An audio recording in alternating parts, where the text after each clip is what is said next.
before, Hello mga guitar in charge, at meron na naman tayo ngayong umaga na isi-set up isang stud na bass. Yun.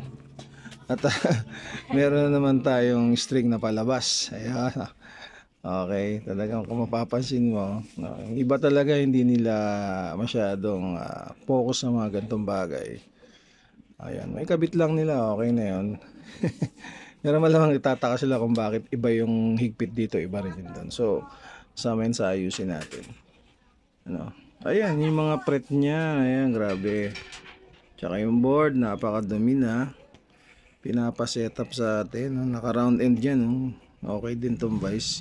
Isa itong traveler size, junior size, no? Tama, taas ang action, ayan, makikita nyo, taas, no? So, kasya daliri, kasya ba?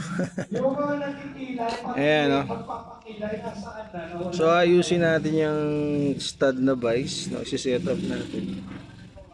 Gawin natin condition para magamit na maayos. Okay, so abangan nyo na lang. Thank you. after, At guys, eto na si stud na vice, no? Vice ganda. Si vice ganda pala to. Okay, new string, gauge 11, phosphor bronze.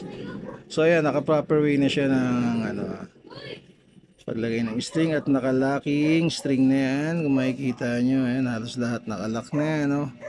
Para at least hindi na mawala-wala sa tono. The nut is good. At syempre, yung mga fret niya, board, super kinis na yan at kintab. Alright, di ba? Alright. Ayan, at syempre, mababa na yung action. Ayan.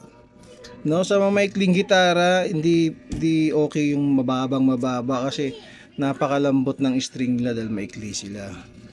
Okay, so dapat isakto nyo lang. Ayan yung bridge niya, no, may string canal na siya, at inayos ko na yung kanyang nut. Yung nut niya is wala na mga lalim or dent. No, maikling gitara, malalambot ang tension guys, mga insan.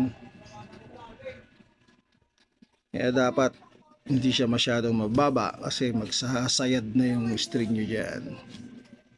Proper way lang dapat. Okay, thank you so much. Alright.